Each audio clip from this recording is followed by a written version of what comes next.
सर्वांना नमस्कार. आज आपण प्रीतीचा नादखुळा या आपल्या लव्ह स्टोरीचा 6वा म्हणजे शेवटचा भाग पाहणार आहोत. विशाल, उठा, आपण हरलेलो नाही आहोत. स्वरा त्याच्या बाजूला बसली. तिने आपला लॅपटॉप बॅगेतून काढला. काय करणार स्वरा? सगळा डेटा तर ऑफिसच्या सर्व्हरवर आहे, जो त्यांनी लॉक केलाय. विशालने हतबलतेने विचारलं. सगळा नाही. तुम्हाला आठवतंय, मी जेव्हा कोल्हापूरला गेले तेव्हा मी माझं वैयक्तिक स्केचबुक आणि एक पेन ड्राईव्ह सोबत नेला होता. त्यामध्ये केविलाचे सुरुवातीचे रफ स्केचेस आणि डेट स्टॅम्प असलेले फाईल्स आहेत. तन्वीने डेटा चोरला असेल, पण तो डेटा बनवतानाच्या प्रोसेसच्या फाईल्स तिच्याकडे नसतील. स्वराच्या डोळ्यांमध्ये एक युक्ती होती. विशालच्या डोळ्यामध्ये आशेचा किरण दिसला. पण ते सिद्ध कसं करणार? कोर्ट कमिशनर जेव्हा येतील तेव्हा आपण त्यांना दाखवू की हे डिझाईन हळूहळू कसं विकसित झालं. तन्वीकडे फक्त फायनल आउटपुट आहे, पण माझ्याकडे त्याच्या लेयर्स आहेत. आणि सगळ्यात महत्त्वाचं, माझ्या त्या निळ्या डायरीमध्ये मी रोजच्या कामाच्या नोंदी केलेल्या आहेत, ज्यावर तुमची स्वाक्षरी आहे, स्वरा म्हणाली. 9 वाजता कोर्ट कमिशनर आणि पोलीस तिथे आले. तन्वीने त्यांचे स्वागत केले. विशाल आणि स्वरा एका कोपऱ्यात उभे होते. तन्वीने सर्व्हर रूमची किल्ली त्यांना दिली. सर, हे बघा, हे सर्व डिझाईन्स माझे आहेत. तन्वीने लॅपटॉपवर काही फाईल्स दाखवल्या. कमिशनरनी विशालकडे पाहिलं. विशाल सर, तुमच्याकडे काही पुरावा आहे का की हे डिझाईन तुमचे आहेत? विशालने स्वराकडे पाहिलं. स्वराने आपली डायरी आणि पेनड्राईव्ह कमिशनर समोर ठेवला. सर, हे बघा, हे डिझाईन ज्या दिवशी सुरू झालं त्या दिवसाची तारीख आणि त्या दिवशी झालेले बदल या डायरीत आहेत. आणि ह्या पेनड्राईव्हमध्ये ज्या डिझाईनच्या कच्च्या फाईल्स म्हणजे रॉ फाईल्स आहेत. तन्वी मॅडमला विचारा की त्यांनी जर हे डिझाईन बनवलं असेल तर त्याच्या कॉन्सेप्ट स्केचेस कुठे आहेत? डिझाईन थेट फायनल होत नसतं, त्याची एक प्रोसेस असते. स्वराने अतिशय तांत्रिक भाषेत आणि शांतपणे मांडणी केली. तन्वीचा चेहरा पांढराच पडला. हे हे काय आहे? विशाल, तू हे बनावट डॉक्युमेंट्स बनवले आहेत. कमिशनरने दोन्ही फाईल्स तपासल्या. स्वराच्या पेनड्राईव्हमधील फाईल्सची क्रिएशन डेट तन्वीने चोरलेल्या फाईल्सच्या आधीची होती. मिस तन्वी, हे डिझाईन स्वराने बनवले हे स्पष्ट झाले. तुमच्याकडे याच्या रॉ फाईल्स आहेत का? कमिशनरनी कडक आवाजात विचारलं. तन्वी अडखळली. ते मी लंडनमध्ये बनवले होते. माझा लॅपटॉप तिथेच राहिलाय. खोटं बोलू नका मॅडम. तुम्ही विशाल सरांचा ID वापरून सर्व्हरवरून डेटा कॉपी केला आहे. त्याचे लॉकसुद्धा IT टीमकडून काढू शकते मी. स्वराने शेवटचा वार केला. कमिशनरनी पोलिसांना इशारा केला. तन्वीचा डाव तिच्यावरच उलटला होता. तिला समजलं होतं की आता ती पकडली गेली आहे. विशाल, हे तू ठीक नाही केलंस. मी तुला सोडणार नाही. तन्वी ओरडत बाहेर पडली, पण पोलिसांनी तिला रोखलं. कमिशनरने तात्काळ स्थगिती उठवण्याचे आदेश दिले. ऑफिसमध्ये पुन्हा एकदा शांतता पसरली, पण ही शांतता विजयाची होती. विशाल आपल्या खुर्चीवर बसला होता आणि त्याने एक दीर्घ श्वास घेतला. पूर्ण टीमने स्वरासाठी टाळ्याच वाजवल्या. विशाल उठला आणि स्वराच्या समोर आला. त्याने तिचे हात हातात घेतले. स्वरा, आज जर तू नसतीस तर 20 पेज कायमचं बंद झालं असतं. मी तुला पुन्हा एकदा धन्यवाद म्हणणार नाही, कारण ते शब्द खूप छोटे आहेत. विशाल, मला तुमचं थँक्यू नकोय. मला फक्त तुमचं वचन हवंय की यापुढे आपण कोणतंही काम करताना आधी एकमेकांशी बोलू, स्वरा म्हणाली. वचन दिलं. आणि अजून एक गोष्ट, उद्यापासून तुझ्या केबिनवरचं नाव बदलणार आहे. तिथे असिस्टंट डिझायनर ऐवजी पार्टनर स्वरा पाटील असं असेल, विशालने जाहीर केलं. पूर्ण ऑफिस आनंदाने ओरडलं. स्वराच्या डोळ्यांमध्ये आनंद अश्रू होते. कोल्हापूरवरून आलेल्या त्या साध्या मुलीने आज पुण्याच्या सर्वात मोठ्या डिझाईन फर्मवर आपलं नाव कोरलं होतं. पण विशालच्या मनामध्ये काहीतरी वेगळंच चाललं होतं. त्याने रिसेप्शनिस्टला खुणावलं आणि बुके मागवला. स्वरा, पार्टनरशिप तर झाली, पण आयुष्याची पार्टनरशिप कधी सुरू करायची? विशालने सर्वांसमोर गुडघ्यावर बसून तिला विचारलं. पूर्ण ऑफिसमध्ये शिट्ट्या आणि टाळ्यांचा आवाज घुमला. स्वरा तर लाजेने लालच झाली. तिने विशालच्या डोळ्यांमध्ये पाहिलं. तिथे आता फक्त प्रेम आणि आदर होता. विशाल, हे कोल्हापुरी उत्तर हवंय की पुण्याचे? तिने हसून विचारलं. कोणतंही दे, फक्त हो म्हण, विशाल म्हणाला. हो, स्वरा ओरडली.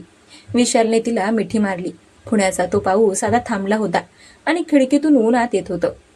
हे ऊन त्यांच्या नवीन आयुष्याच्या पहाटेचं होतं. संध्याकाळी विशाल आणि स्वरा पुन्हा एकदा त्याच बस स्टॉपवर उभे होते, जिथे ते पहिल्यांदा भेटले होते. विशालची ऑडी बाजूला उभी होती, पण त्यांना आज बसने फिरायचं होतं. विशाल, तुम्हाला आठवतंय, तुम्ही मला गावठी म्हटलं होतं, स्वराने खोडकरपणे विचारलं. हो, आणि तू तू मला खडूस म्हणाली होतीस, विशालने आठवण करून दिली. दोघेही मनसोक्त हसले आणि बस आली. विशालने 2 तिकीटं काढली. यावेळी त्याने सुट्टे पैसे आधीच काढून ठेवले होते. पुढचा प्रवास खूप मोठा आहे स्वरा. अजून अनेक मॉल्स, अनेक घर आणि अनेक स्वप्न पूर्ण करायची आहेत. विशालने तिचा हात घट्ट पकडला. आणि आपण ते एकत्र करू विशाल, कारण आता आपल्याकडे एकमेकांचा कणा आहे, स्वरा म्हणाली आणि तिने आपलं डोकं त्याच्या खांद्यावर ठेवलं. पुण्याच्या गर्दीत ती बस पुढे निघाली. स्वरा आणि विशालची ही प्रेमकथा आता एका नवीन वळणावर होती. हा प्रवास तर आता खऱ्या अर्थाने सुरू झाला होता, जिथे प्रत्येक दिवस एका नवीन डिझाईन आणि प्रत्येक रात्र एक नवीन स्वप्न घेऊन येणार होती. तन्वी आता त्यांच्या आयुष्यातून निघून गेली होती, पण जग अजूनही स्पर्धेने भरलेलं होतं. पण आता त्यांना काळजी नव्हती, कारण त्यांच्याकडे विश्वासाची ती निळी डायरी आणि प्रेमाचं ते अथांग आकाश होतं. पुण्याच्या गजबजलेल्या 20 पेज स्टुडिओमध्ये आज एक वेगळा शांतपणा होता. तन्वीच्या प्रकरणातून बाहेर पडल्यानंतर ऑफिसची घडी पुन्हा बसली होती, पण आजचा दिवस खास होता. विशाल आणि स्वरा यांनी मिळून डिझाईन केलेल्या पहिल्या मोठ्या प्रोजेक्टचं म्हणजे स्वराज्य रिसॉर्टचं उद्घाटन होतं. हे केवळ एक हॉटेल नव्हतं, तर ते स्वराच्या निसर्ग प्रेमाचं आणि विशालच्या तांत्रिक कौशल्याचं एक प्रतीक होतं. सकाळी लवकर विशाल ऑफिसमध्ये आला. त्यानं पाहिलं स्वरा आपल्या केबिनमध्ये बसून काहीतरी लिहित होती. तिने निळ्या रंगाची साडी नेसली होती. केसामध्ये माळलेला मोगऱ्याचा गजरा पूर्ण केबिनमध्ये सुवास दरवळत होता. विशाल तिथेच थांबला. तो तिला फक्त बघतच राहिला. ती मुलगी जिने बसमध्ये त्याच्यासाठी तिकीट काढलं होतं, आज त्याच्या खांद्याला खांदा लावून पूर्ण साम्राज्याची मालकीण झाली होती. विशाल हळूच आतमध्ये गेला. स्वरा, अजूनही त्याच डायरीमध्ये डोकं आहे का? आज तरी स्वतःच्या कामाचं कौतुक करायला वेळ काढ. स्वराने मान वर केली. तिच्या डोळ्यांमध्ये तृप्ती होती. विशाल, मी कौतुकच करत होते. आपण जे स्वप्न कोल्हापूरच्या त्या बागेत पाहिलं होतं ते आज प्रत्यक्षात उभं राहिले. मला तरी विश्वासच बसत नाहीये. विशाल तिच्या जवळ आला. त्याने तिचा हात आपल्या हातामध्ये घेतला. विश्वास ठेव स्वरा, कारण हे तुझं यश आहे. मी तर फक्त तुला दिशा दिली, पण त्या दिशेवर चालण्याचं धाडस तुझं होतं. रिसॉर्टच्या उद्घाटनाचा सोहळा कोल्हापूरच्या जवळच असलेल्या एका डोंगराळ भागामध्ये पार पडला. स्वराच्या आग्रहाखातर तिथे कोणताही झगमगाट नव्हता. साध्या दिव्यांच्या प्रकाशात आणि सनईच्या सुरात हा सोहळा सुरू झाला. स्वराचे आई बाबा तिथे आले होते. बाबांनी जेव्हा विशालला पाहिलं तेव्हा त्यांच्या डोळ्यामध्ये एक प्रकारचा आदर होता. विशाल, तुम्ही माझी लेक फक्त पुण्यात नेली नाही, तर तिला तिचं आकाश मिळवून दिलं. बाबांनी विशालच्या पाठीवर कौतुकाची थाप मारली. विशाल भावूक झाला. काका, आकाश तर तिच्याकडे आधीच होतं. मी फक्त तिच्या पंखावरची धूळ झटकली. आज जे काही उभं आहे ते स्वराच्या त्या गावठी हट्टाबाईच उभं आहे. उद्घाटनानंतर रात्रीची वेळ होती. पाहुणे गेले होते आणि रिसॉर्टच्या बाल्कनीत स्वरा आणि विशाल एकटेच बसले होते. समोर अथांग पसरलेला निसर्ग आणि डोक्यावर चांदण्यांचं आकाश होतं. पुण्यातल्या धावपळीपासून दूर ते त्यांचं हक्काचं घर होतं. विशाल, तुम्हाला आठवतंय, पहिल्या दिवशी तुम्ही मला म्हणाला होतात की भावनांनी घर चालत नाही? स्वराने विचारलं. विशाल हसला. हो, आणि आज मी हे मान्य करतो की भावनांशिवाय घर उभंही राहत नाही. स्वरा, तू मला फक्त डिझाईन शिकवलं नाहीस, तर तू मला जगायला शिकवलंस. मी आजपर्यंत फक्त इमारती मोजत होतो, पण तू मला त्यामध्ये राहणाऱ्या माणसांची मनं मोजायला शिकवलंस. स्वराने विशालच्या खांद्यावर डोकं ठेवलं. आपण लग्नाचं काय ठरवायचं? तिने हळू आवाजात विचारलं. विशालने तिला अधिक जवळ ओढलं. मला वाटतं आपण लग्नाचं बंधन न घालता आधी एक वचन घेऊया. आपण एकमेकांचे गुलाम नाही, तर एकमेकांचे स्वातंत्र्य होऊया. तुला तुझं करिअर, तुझी स्वप्न पूर्ण करायची मुभा असेल आणि मला तुझी साथ.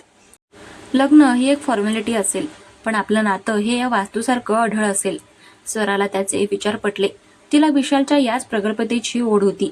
पुढचे काही महिने त्यांच्या आयुष्यातील सुवर्ण काळ होता. त्यांनी अनेक नवीन प्रोजेक्ट हातात घेतले. आता 20 पेज हे नाव फक्त पुण्यात नाही, तर संपूर्ण महाराष्ट्रामध्ये गाजू लागलं होतं. स्वरा आता फक्त विशालची पार्टनर नव्हती, तर ती स्वतः एक ब्रँड झाली होती.